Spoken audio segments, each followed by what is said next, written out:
찬양이기도 합니다. 이 찬양은요. 참 많은 것을 묵상하게 하는 시편인 것 같아요.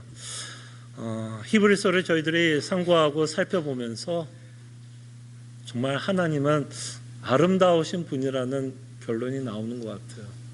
정말 사람이 무엇이고 한데, 죄인인 우리가 무엇이고 한데, 그토록 하나님이 우리를 사랑하시고 우리를 구원하기 위해서 예수 그리스도를 보내주신 것을 저희들이 정말 믿는다면 정말 하나님은 참 아름다우신 분이라고 우리는 고백할 수밖에 없는 것 같아요. 너무나 좋은 찬양 감사하고요. 다시 한번 우리가 히브리서를 통해서 참 이 좋으신 하나님, 정말 우리에게 너무나 많은 은혜를 베푸시고 우리에게 가장 좋은 것을 주시려고 하는 이 하나님의 아름다움과 그 일을 어떻게 성취해 가고 있는지를 보면서 정말 하나님의 아름다우심을 저희들이 함께 찬양하고 묵상하는 귀한 시간이 되기를 소원합니다. 저희들이 계속해서 대제사장이신 예수 그리스도에 대해서 저희들이 살펴보고 있는데요. 저희들이 이 대제사장이신 예수 그리스도에 대해서 진심으로 감사하기 위해서는 정말 우리가 하나님과의 관계를 먼저 좀 이해할 필요가 있습니다. 하나님과의 관계. 여러분과 저가 예수 그리스도를 믿기 전에 어떠한 관계를 갖고 하나님과 관계를 맺고 살아왔는지를 저희들이 좀 먼저 명확하게 믿을 필요가 있습니다. 그럴 때 하나님과 우리의 관계는 어떠했나요, 여러분? 하나님과 우리의 관계, 그리스도를 믿기 전에 하나님과의 우리의 관계는 사실 아주 불편한 관계였습니다. 그거 아시죠? 하나님과 우리는 아주 불편한 관계였습니다. 우리의 불편한 관계를 사도 바울은 이렇게 표현하죠. 하나님과 우리가 원수되었다라고 말씀합니다. 원수였어요. 그 아름다운 하나님이 우리를 볼 때 우리를 원수로 취급하셨습니다. 원수였기 때문에 하나님은 우리를 심판할 수밖에 없었어요. 진노의 대상으로 삼으셨고 우리를 심판할 수밖에 없었습니다. 여러분, 인간관계도 불편하면 살아가는 게 참 괴롭지 않으세요? 부부관계 어떠세요, 여러분? 제일 가깝고도 가장 먼 관계가 또 부부관계라고도 누가 표현하는 것 같은데요. 부부관계가 불편할 때만큼 참 괴로울 때가 없죠. 그것뿐만이 괴로운 게 아니라 교회 안에서 성도의 관계, 교회 안에서 불편한 성도가 있다면 그것도 참 불편합니다. 교회 오기 참 괴롭고 하나님께 예배 드리는 것도 참 괴롭습니다. 인간관계 안에서 오는 괴로움, 부모의 자녀 관계에서 오는 불편함이 있다면 참 괴로워요. 네, 여러분, 이 세상에서 가장 괴로운 관계는 뭐냐면 이 창조주 하나님이, 이 세상을 창조한 하나님이 우리를 원수로 취급하고 있다라는 것. 이것이 성경에서 말하는 가장 불편한 하나님과 우리의 관계이고 인간이 갖고 있는 가장 큰 문제입니다. 이 대전제가 믿어지셔야만 우리는 이 예수 그리스도에게 감사하게 됩니다. 우리가 누구인지에 대한 대전제가 믿어지지 않으면 예수님이 이 땅에서 무엇을 이루었고 우리에게 무엇을 주시려고 하는지에 대한 감흥이 없게 돼요. 마치 이렇게 표현할 수 있을까요? 자신이 환자가 아니라고 생각을 하게 되면 누가 필요 없어요. 난 환자가 아니야. 분명히 암에 걸렸음에도 불구하고 나는 암에 안 걸렸어 라는 자에게는 의사가 필요 없게 됩니다.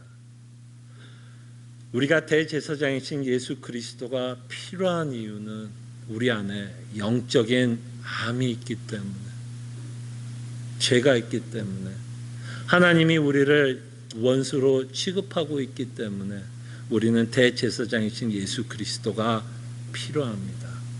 그래서 여러분, 히브리서가 여러분들에게 정말 와닿기 위해서는 정말 우리가 누구인지를 알아야 돼요.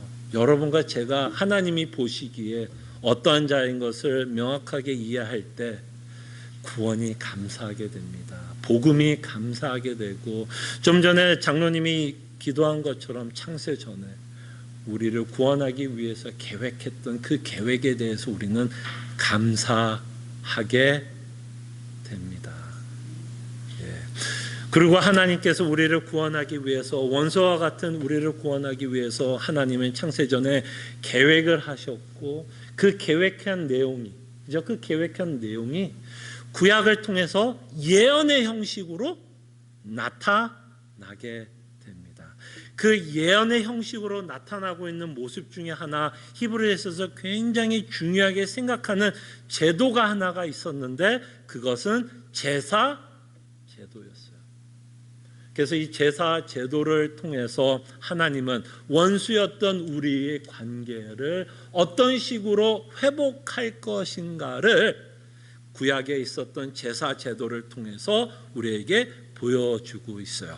그래서 오늘 본문을 또 한번 이해하기 위해서 저희들은 좀 구약의 제사 제도에 대해서 조금만 생각을 하면서 저희가 오늘 본문을 살펴보겠습니다.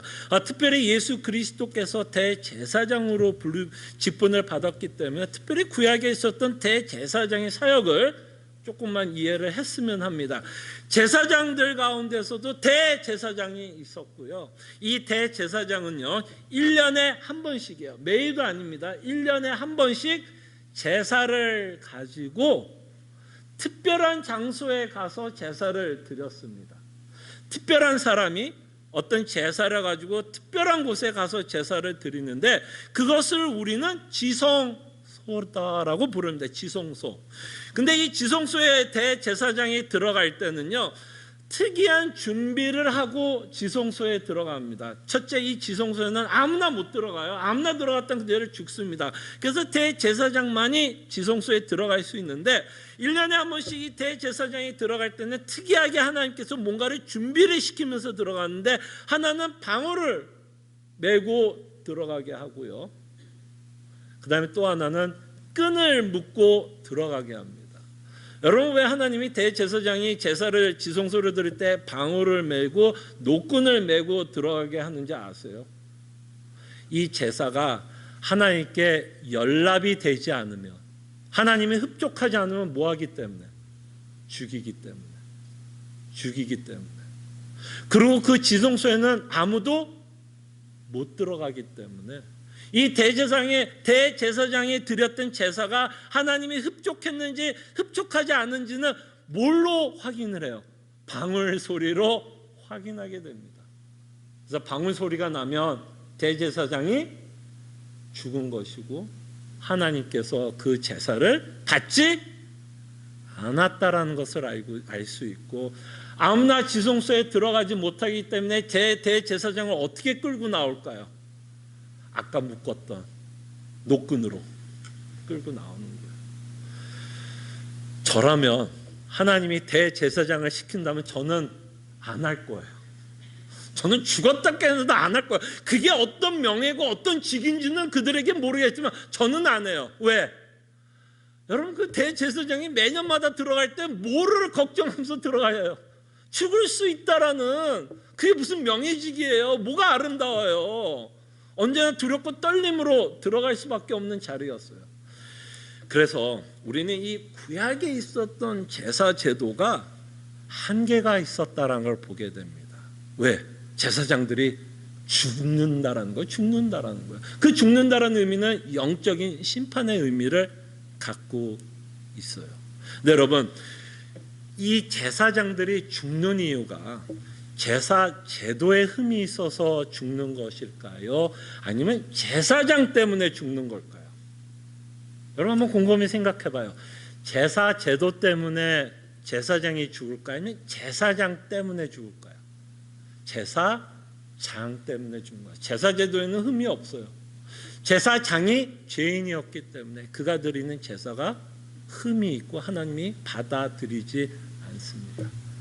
그러면 제사장에 문제가 있다면 우리는 더 좋은 대제사장이 필요하다라는 것을 알게 됩니다. 그죠?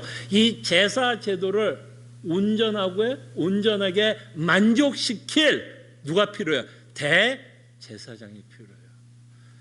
그 제사 제도를 온전하게 만족시키는 분이 히브리서를 통해서 우리에게 소개하고 있는 예수 그리스도예요.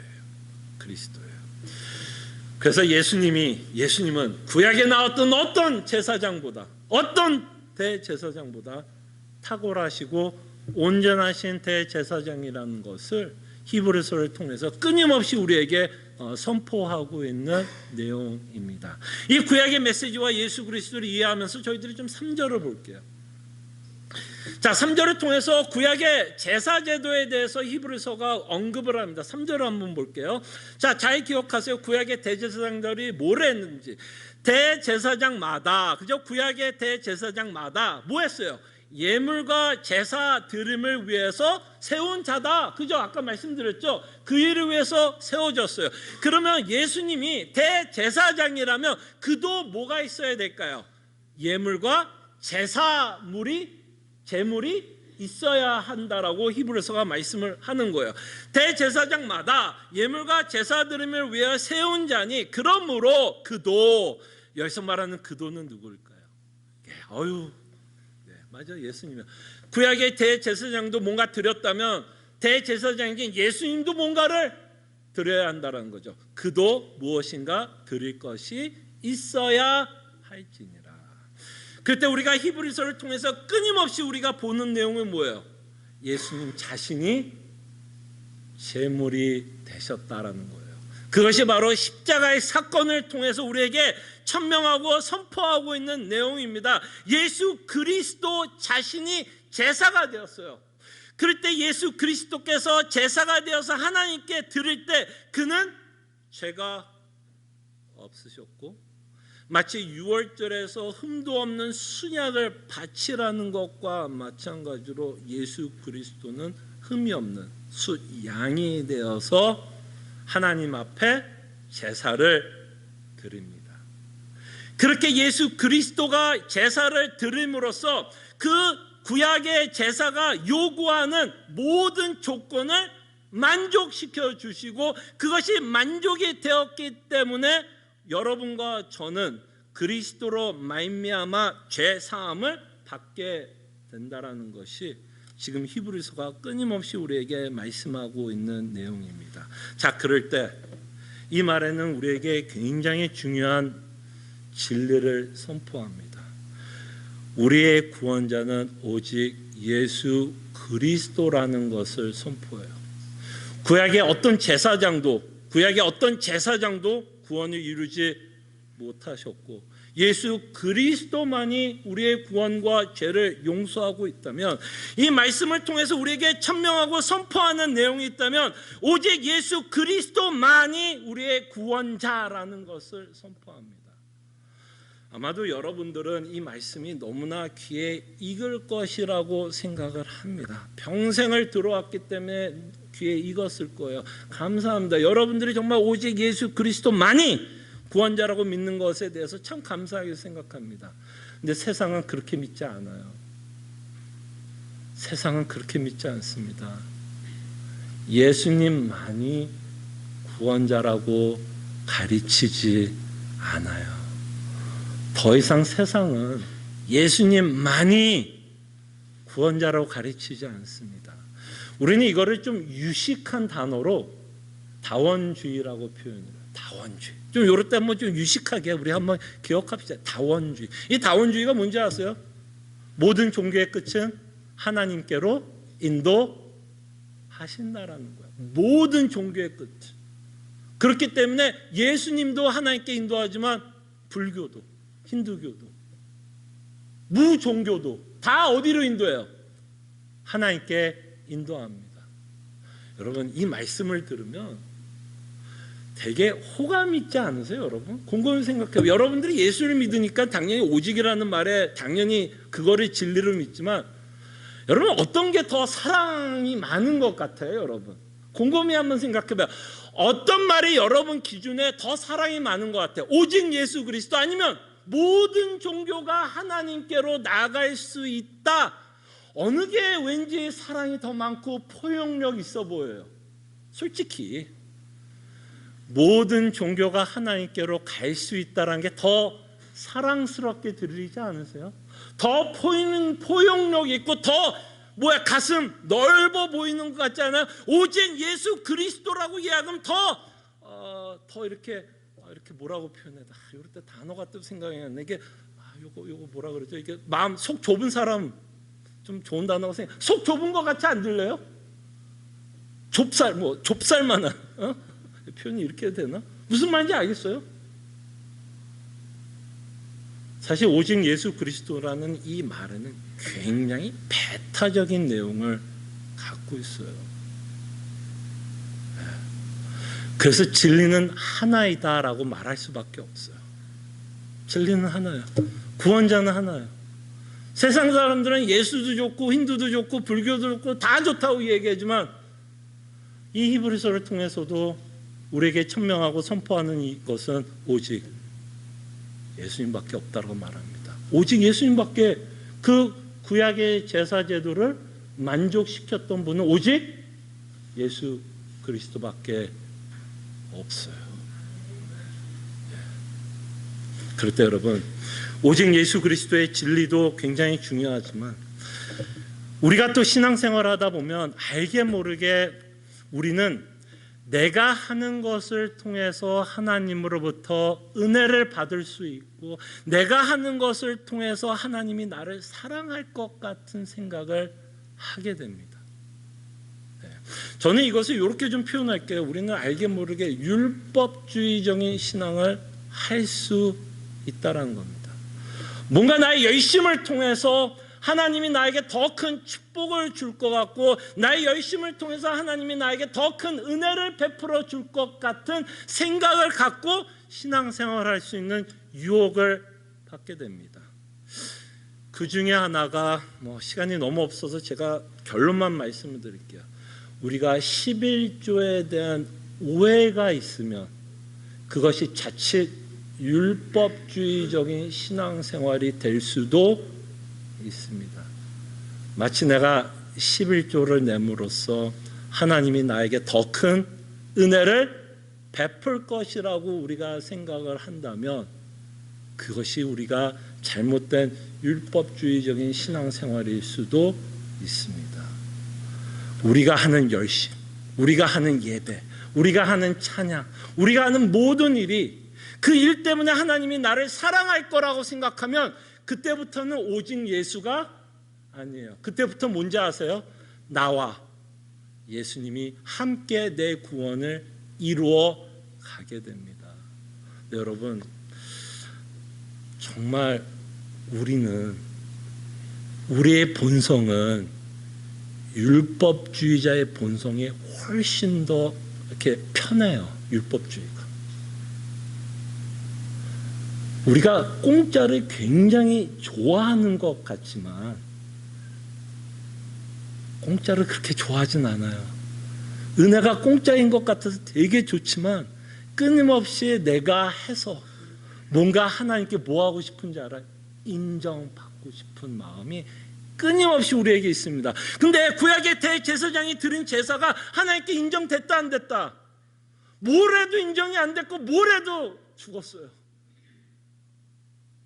그때 여러분, 우리는 분명히 열심히 내야 됩니다. 11조 내죠.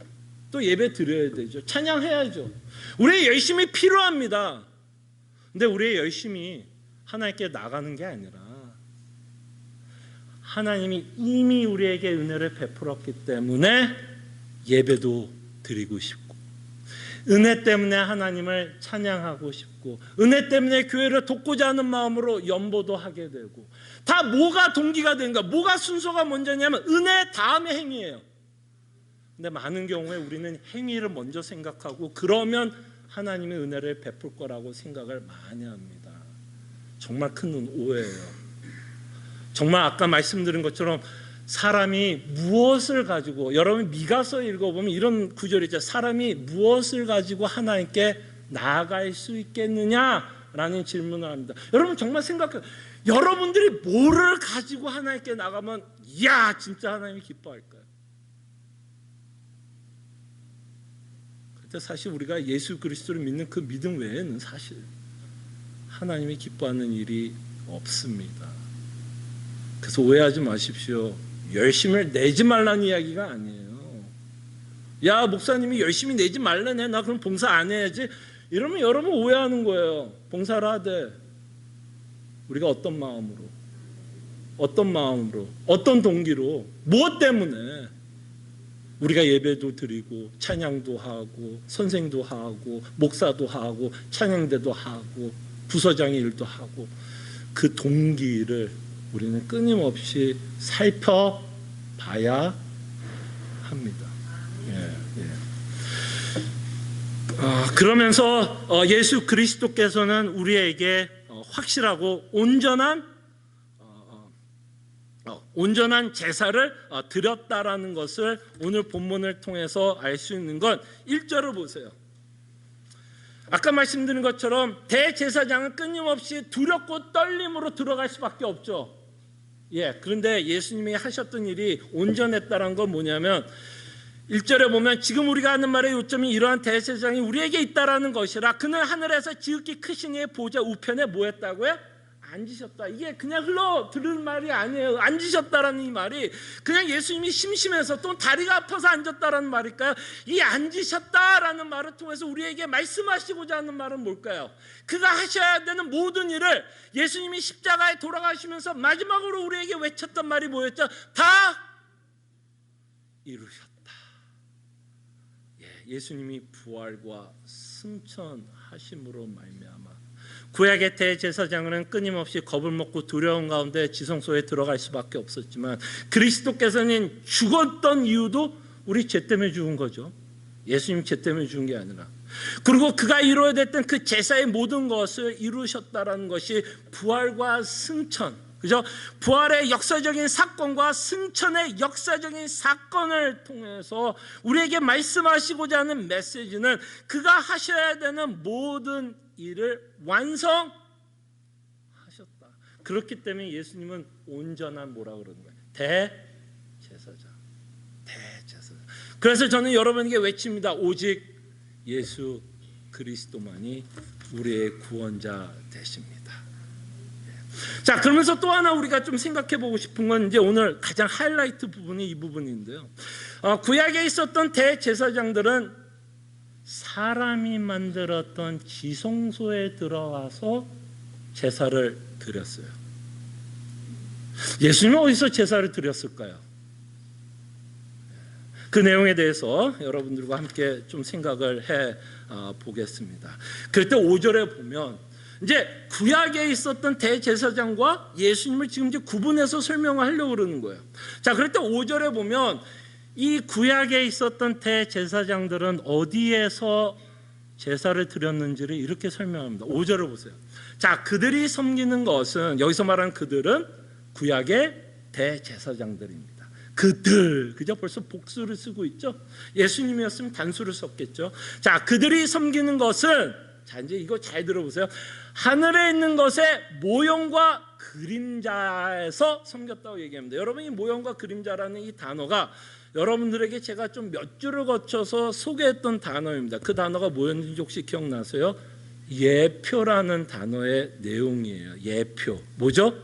구약의 사건을 통해서 인물, 사건, 제도를 통해서 누구를 보여주는 것? 예수 그리스도를 보여주는 것이 예표다라고 얘기하면, 이 성경적인 단어는, 그 예표의 성경적인 단어는 오늘 보는 것처럼 모형과 그림자예요. 모형과 그림자. 누구에 대한 모형과 그림자예요? 예수 그리스도에 관한 모형과 그림자예요. 그러니까 지금 구약에서 지성소라고 하는 이 곳은 예수 그리스도를 보여주는 뭐라고요? 모형과 그림자. 진짜다 가짜다. 가짜란 얘기야. 카피. 이거 이렇게 표현하면 조금 제가 이 구약에 있었던 이 지성소를 너무 폄하하는 건 모르지만, 우리가 아는 짝퉁 알죠? 뭔지 알죠? 구찌 짝퉁, 샤넬 짝퉁 똑같아요. 똑같이 생겼어요. 그러나 그건 뭐예요? 가짜예요. 아무리 똑같아도 가짜예요. 그러니까 구약은 뭐야? 가짜예요. 그게 진짜가 아니에요. 진짜는 누구예요? 예수님이라고 얘기하고 싶은 거예요. 그래서 계속 이렇게 말합니다. 그들이 섬기는 것은 하늘에 있는 것이 모형과 그림자라. 그래서 그 하늘의 모형으로 갖고 모세가 이 땅에서 지었다는 거예요. 모세가 장막을 지으려 할 때에, 그럴 때 뭐를 지었어요? 하늘에 보이는 그 참 성막을 바라보면서 이 땅에 지었다라고 말씀합니다. 모세가 장막을 지으려 할 때에 지시함을 얻음과 같으니 이르시되 산과 모든 것을 산에서 내게 보이던 본을 따라 지으라 하셨느니라. 그러니까 하늘의 지성소를 보면서 모세는 땅의 지성소를 지었다라고 말씀합니다. 그렇기 때문에 구약의 대제사장들은 어디로 들어간 거야? 땅의 지성소로 들어갔어요. 네, 여러분, 예수님은 어느 지성소에 들어갔을까요? 하늘의 지성소 아니면 땅의 지성소? 저 하늘의 지성소에 들어가셨다. 그 내용이 바로 1절 말씀이에요. 1절 말씀이에요. 1절 다시 한번 제가 읽어드릴게요. 예수님이 드렸던 하늘의 지성소를 이렇게 표현합니다. 지금 우리가 하는 말의 요점은 이러한 대제사장이 우리에게 잇따른 것이라. 그는 어디요? 땅에서 만든 사람이 만든 곳에서 아니면 하늘에서. 하늘. 그는 하늘에서 지극히 크신 이의 보좌 우편에 앉으셨으니. 그래서 그가 드렸던 제사의 장소는 이 땅이 아니라 어디라고요? 하늘 지성소라는 것을 저희들이 보게 됩니다. 여러분, 이 구절이 왜 중요한지 아세요, 여러분? 이 구절이 왜 중요하냐면, 첫째로 기독교는, 우리가 믿고 있는 예수 그리스도의 복음은 가슴판에 새겼으면 좋겠어요. 천국적 신앙입니다.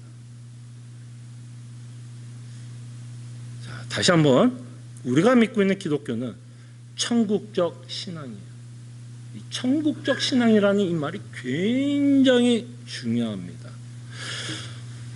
지금 예수님이 어디 계시다라고 말씀하는 것 같아요. 땅에 있는 모형, 이 땅 아니면 하늘의 지성소. 하늘의 지성소에 여전히 뭐하고 있어요? 다 이루신 예수님이 앉아 계십니다. 그럴 때 성경은 우리의 시선을 어디에다 두고 살아가기를 원할 것 같아요, 여러분? 어디에? 천국 아니겠어요? 왜 성경은 골로새서 3장 1절에 봐도 사도 바울이 뭐라고 표현하냐면 위의 것을 바라보라고 이야기합니다. 위의 것을 바라보라 그래요. 왜 사도 바울이 위의 것을 바라보라고 말씀하냐면 거기에 누가 계시니까? 예수님이 계시니까. 여러분, 우리의 눈은요, 사랑하는 자에게 반드시 우리의 눈은 초점을 맞추게 돼 있어요. 우리가 사랑하는 대상 또는 우리가 사랑하고 있는 누구에게 우리는 언제나 초점을 맞추면서 살아가게 되어 있어요. 그래서 우리는 왜 천국에 관심을 갖는지 아세요, 여러분?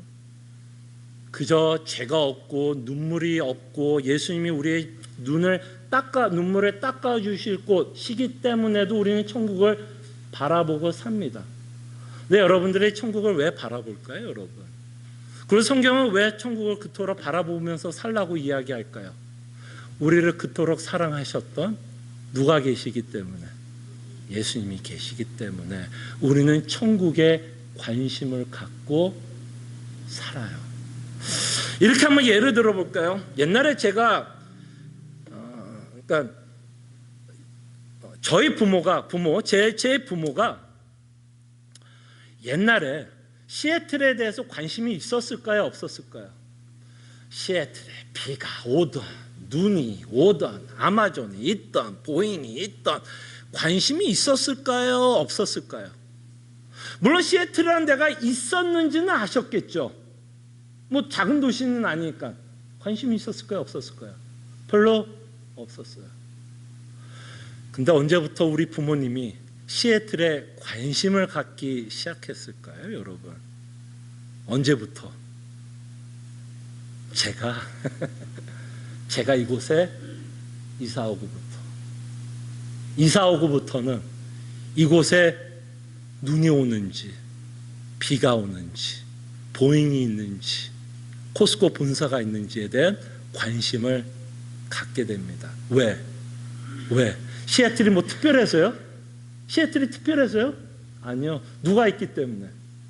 제가 있기 때문에, 사랑하는 아들이 있기 때문에. 똑같은 원리예요, 여러분. 성경이 왜 끊임없이 예수 그리스도를 여러분에게 보여주려고 하는지는 끊임없이 우리의 시선을 누구에게 두기 위해서? 예수님에게 두기 위해서. 예수님이 천국에 있기 때문에 우리는 마치 우리 부모님이 시애틀에 관심을 갖는 것처럼 우리도 어디에 관심을 가져요? 어디에? 천국에 관심을 갖고 살아갑니다. 그것이 좋다면 왜 좋은지, 어떤 이유로 좋은지 우리는 끊임없이 관심을 갖고 살아갑니다. 그렇기 때문에 여러분, 저는 여러분들에게 설교할 수 없는 내용이 하나 있어요. 제가 여러분들에게 절대로 설교할 수 없는 내용이 하나 있어요. 그것은 하나가 기복신앙이에요. 제가 여러분들에게 기복신앙에 대해서는 설교할 수가 없어요.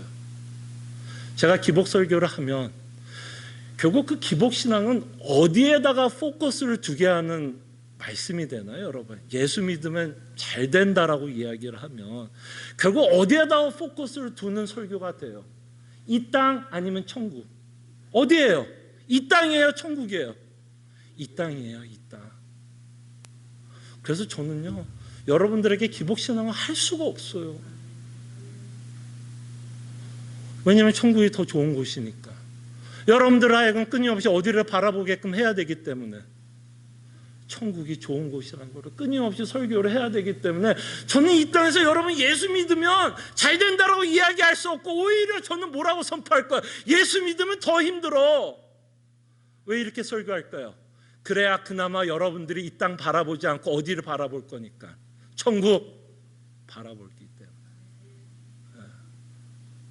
그래서 여러분, 기복신앙 속지 마세요. 되게 귀에는 듣기 되게 좋아요. 듣기는 너무너무 좋아요. 근데 그 기복신앙에 속으면 누가 제일 좋아하는지 알아요? 누가 제일 좋아할 것 같아요? 사탄만 좋아요. 사탄만 좋아. 예수님만 안 보면 돼요. 사탄은 상관없어요. 예수님만 못 보게 하면 돼요. 사탄은. 그걸 제가 해드릴 수 있을까요? 제가 그걸 할 수 있을까요? 없을까요? 안 되죠. 그리고 마지막으로 왜 기독교가 천국적 신앙이라고 말씀하냐면, 여러분, 하나님이 이루시려고 했던 일이 뭐라고 생각하세요? 아까도 장장로님이 기도했고 저도 초반에 말씀드린 것처럼 하나님이 계획을 하시고 그 계획을 실행시키기 위해서 예수 그리스도를 보내주셨다라고 우리는 믿고 있습니다. 그럴 때 하나님이 궁극적으로 하나님이 이루시려고 하는 계획이 뭐예요? 제사함인가요? 궁극적으로 하나님이 이루시려고 하는 게 제사함이에요? 아니요. 제사함이 궁극적인 게 아니에요. 목사님 진짜 아니에요? 아니에요. 제가 감히 말씀드립니다. 예수님이 십자가에 죽으신 건 여러분들이 죄사하기 위해서, 궁극적으로 죄만 사하기 위해서 하신 게 아니에요. 하나님이 왜 우리의 죄를 사하시려고 애를 쓰신지 아세요? 아까 우리 찬양팀이 불렀던 찬송가 중에 이런 구절이 있습니다. 우리를 위하여 예배해 두신 영원한 집이 있어. 여러분, 이 하나님의 나라는 누가 들어갈 수 있을까요? 죄인들 거기 들어가면요, 하나님의 나라는 지옥이 됩니다. 다시 죄인된 상태에서 여러분 천국에 가면 거기가 뭐가 돼요? 지옥이 되고 하나님의 심판이 이루어져요. 여러분들이 하나님의 나라에 들어가기 위해서 궁극적으로 가장 먼저 해결돼야 될 일이 뭘까요? 제사함이요. 그래서 여러분들을 제사해 주는 거예요. 하나님의 궁극적인 계획 끝이 뭘까요? 이 예배한 곳에 여러분들과 함께 영원히 살기 위해서. 자, 웃자고 하는 소리입니다. 제가 제일 좋아하는 복음성가가 하나 있어요. 이제 아시는 분들은 이미 웃을 거예요. 저 푸른 초원 위에 그림 같은 집을 짓고 사랑하는 님과 영원히 사는 것. 그 사랑하는 님이 누구예요? 예수님. 그러려고 예수님이 죽으신 거예요. 이 예비한 이 하나님의 나라에서 여러분과 제가 영원히 살게 하기 위해서. 그때 여러분, 그렇기 때문에 우리는 이 땅에 살아가면서 조금 담대하게 살 수 있어요. 여러분, 천국의 소망이 왜 여러분들에게 담대하게 살 수 있게 할까요? 그리고 이 편지가 누구한테 쓰여져요? 배도의 유혹을 받고 있어요. 언제 죽을지 모르고 정말 위기에 처했던 성도들에게 지금 쓰고 있는 편지예요.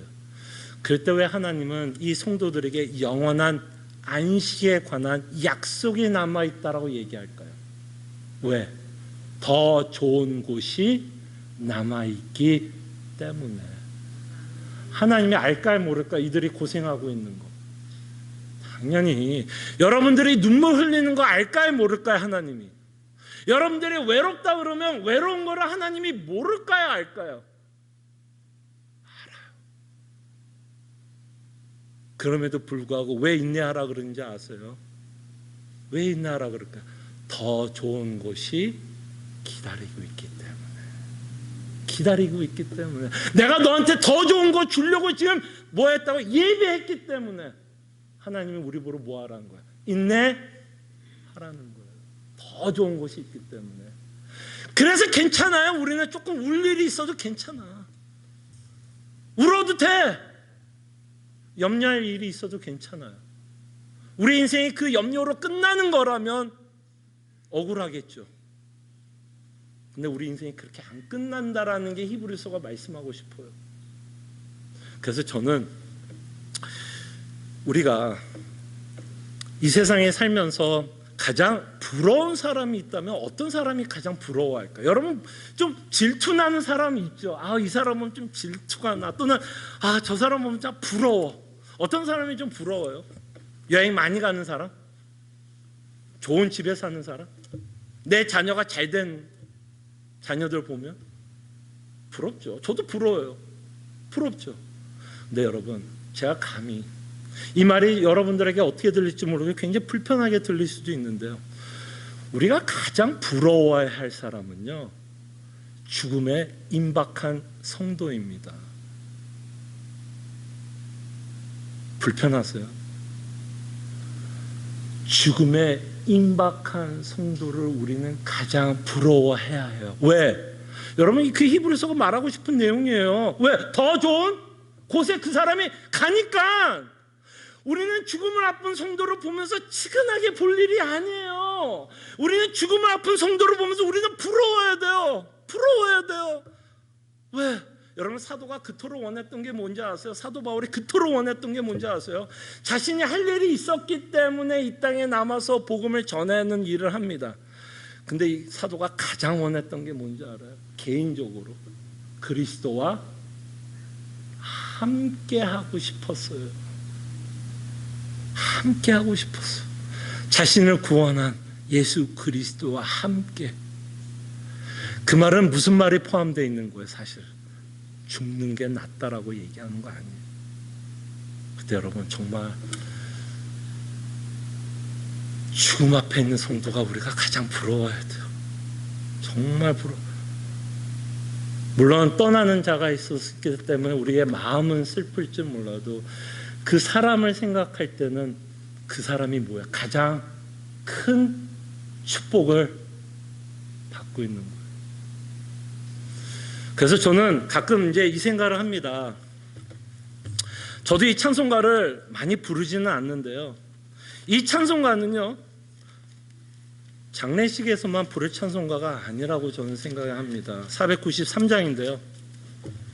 뭐 장례식 가면 매번 부르는 찬송이죠. 그죠? 근데 너무 안타까운 건 이건 왜 장례식에서만 부르죠? 왜 이건 장례식에서만 불러요? 그 참 웃기지 않으세요?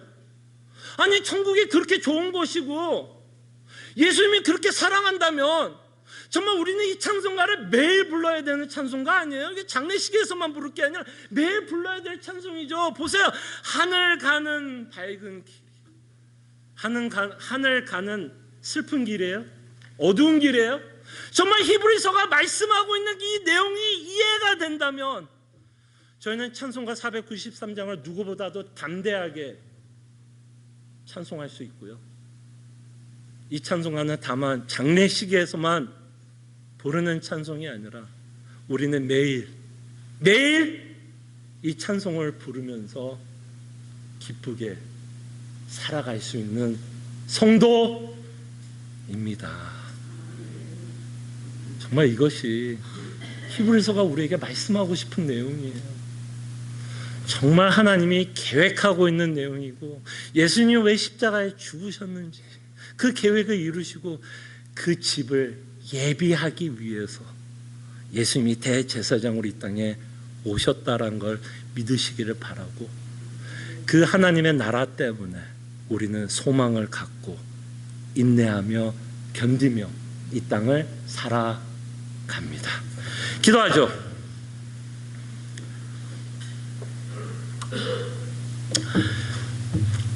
오늘 말씀을 좀 저희들이 기억했으면 좋겠고, 하나님의 계획이 설득되기를 원하고, 하나님이 무엇을 이루시려고, 궁극적으로 무엇을 이루시려고 예수 그리스도를 이 땅에 보내셨는지를 저희들이 믿을 수 있도록 기도했으면 좋겠고, 정말 영원한 안식이 우리를 기다리고 있기 때문에 인내하며 소망하며 살아갈 수 있도록 저희들이 함께 기도했으면 합니다. 기도하죠.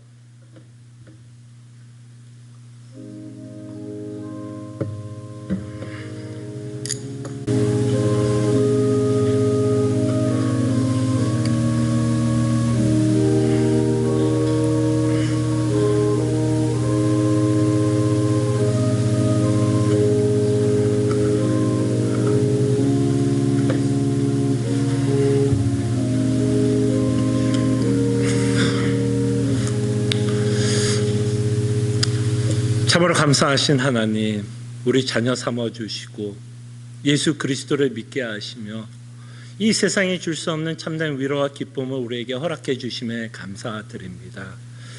참으로 하나님의 계획이 설득되기를 원하고, 하나님의 계획이 완성되는 하나님의 나라를 바라보고, 그 나라에 계신 영원한 주 예수 그리스도를 만나보기를 사모하며 이 땅에 하나님께서 우리에게 허락한 믿음의 경주를 신실하게 해나갈 수 있는 성도들 되게 하여 주시옵소서. 감사하고 살아계신 예수 그리스도의 이름으로 기도합나이다.